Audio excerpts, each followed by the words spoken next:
Hey St. Louis, today we are visiting with Lynn Rubright. She's an international and nationally known storyteller.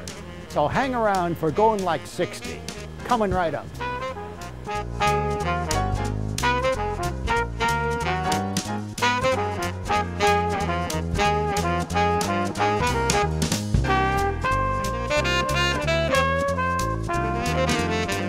When did you first discover this skill that you have as a storyteller?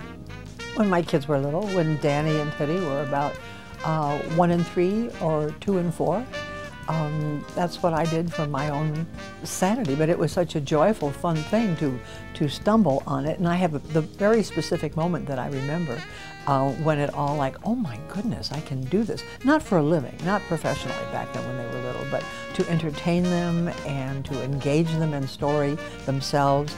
And that's when one time I would go to the library, Kirkwood Library, we live very close by. And I put the boys in the buggy, and the buggy was made by the Welsh Buggy Company, remember? And it was a blue plaid buggy, and it said a Welsh buggy, the Boodle Buggy. So I called them the Boodle Buggy Babies. And I put the boys in there, and I would roll them down right 2 blocks from our house to the library, and then I'd let them loose, and they'd run all over the place, and I'd gather all the books together. I never even looked at what they were. The librarian back then did this. She stamped them, remember? No such thing as, you know, and nothing very fancy.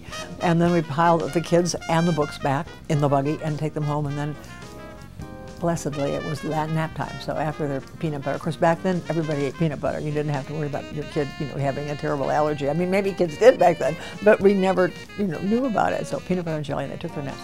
And one time looking through all the books that I was going to read them when they woke up, read them, not tell them, read them, I saw a beautiful version of Jack and the Beanstalk. And my grandmother used to tell me fairy tales when I was a little girl and staying with her, and I was a little bitty, and I remember in the back bedroom and the feather bed, you know, all cozied up, and she said, what story you want today? And I'd say, Jack and the Beanstalk. She said, I told you that yesterday. And she said, you could tell it yourself. And I said, no, Grandma, you tell it. So I remembered the story. So I read it through, and the boys came down. They had their milk and their cookies and homemade chocolate chip cookies, and they were holding their cookies here, and I just started selling them. Once upon a time, there was a boy named Jack.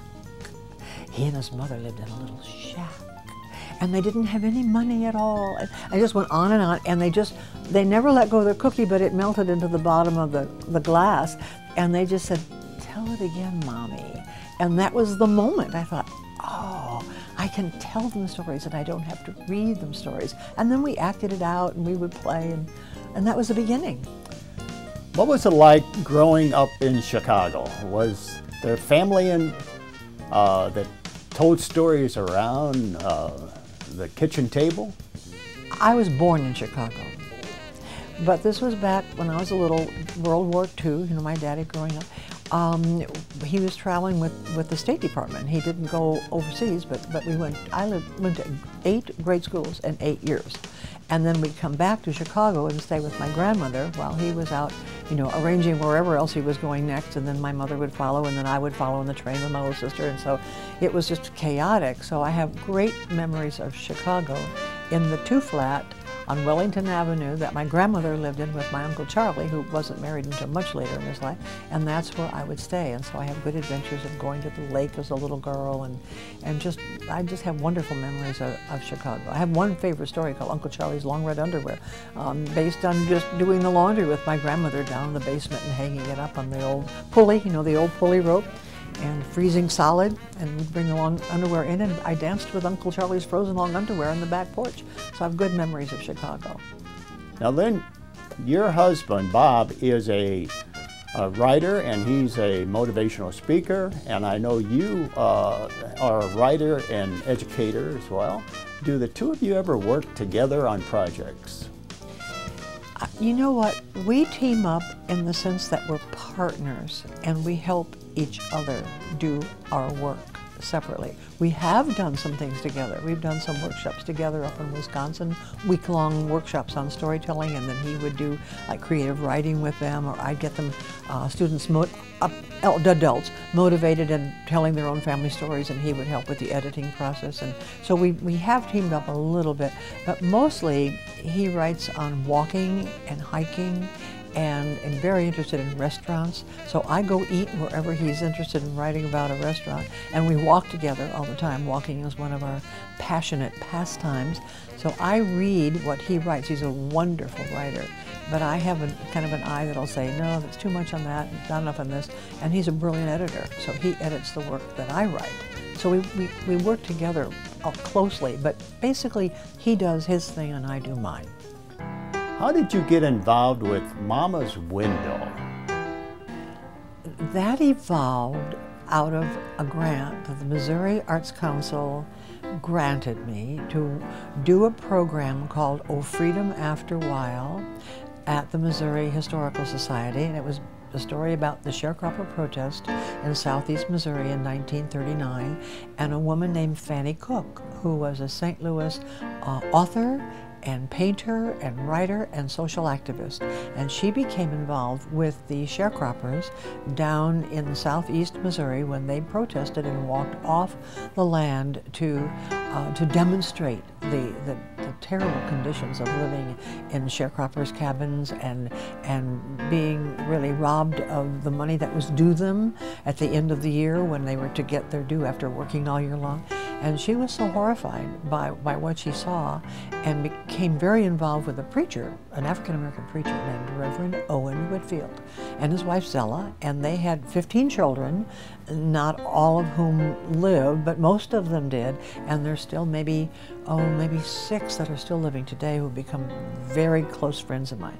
So while I was researching that story, I came across all of Fanny Cook's papers. They were being archived at that moment at the basement of the Missouri Historical Society, and her son came to my program. He lived in Chicago. His name was Howard Cook, and he brought a couple of papers that he had held back from the archive. He said, I want you to read these. He said, I didn't put them in with the papers that we gave to the Historical Society. See if there's something in here that might inspire you. And she had started working on the concept for a short story based on Owen Whitfield's life, because she'd already done an oral history of him. She called it a profile of Owen Whitfield. And I have that in my possession, and they had it at the Historical Society. And I started piecing her ideas together for a possible children's book, along with what she wrote about his profile.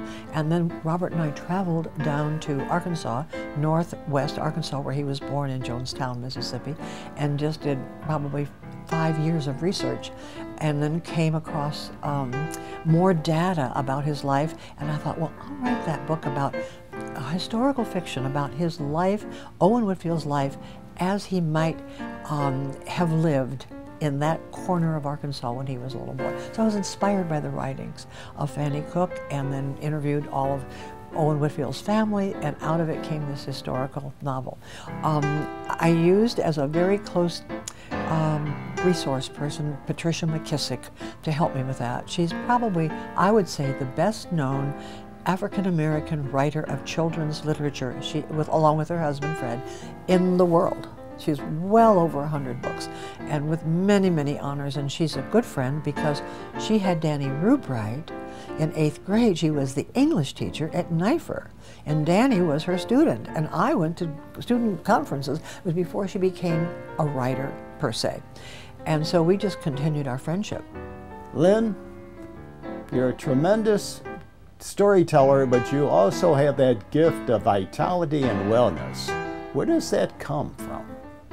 I happen to have had a father and a mother who were very, very aware of physical fitness. My mother was just a marvelous cook, and all the dinners and breakfasts and lunches were all balanced. And my father kept a chart of their weight, mother and daddy's weight, inside the cupboard that held the soap over the washing machine. And they'd weigh in every week and make sure that it wouldn't be too high or too low.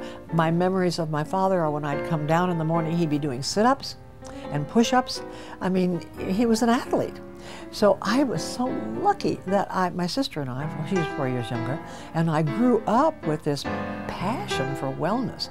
So what I do today, and I started my yoga, studying yoga, when Danny was 5, and he's now 50. So 45 years ago, I started yoga. And Robert and I are walkers, And I'm a lap swimmer because my father was a champion swimmer, and in fact he was a lifeguard on the beaches of Chicago when he grew up there, and that was not easy in the Depression to get those jobs. There were 5,000 applicants, all men of course, back then, and it was like training for the Olympics. Just to get a job they hired like 150.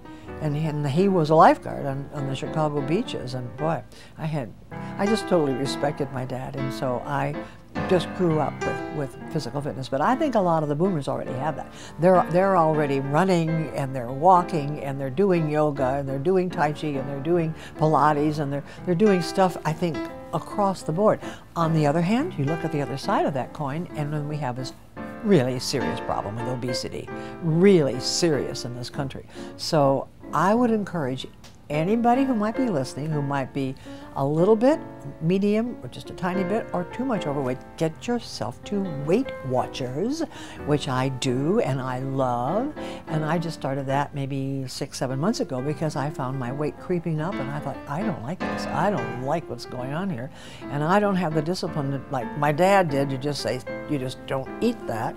So when you go once a week to Weight Watchers, you weigh in and you listen to everybody's, tales of woe and also their success stories. And that was a very important thing too. How about giving us an example of storytelling? Tell me a story. Stood by the bank of the mighty Muddy Moe for the start of the turkey shoot parade. Suddenly there was a shot from a gun. Boom! An angry voice rose from the crowd of folks standing on the levee bank of the Missouri River. No fair! Turkey shoot ain't started yet! Wanna bet? Folks gasped when they looked toward the river and saw Mike Fink, the famous river rat, standing on the deck of his keelboat Lightfoot, his gun Bengal still smoking in his hand. With orders to his men, tie up the boat, boys, Mike jumped ashore and scrambled up the levee bank. And there he threw back his head and he crowed his calling card.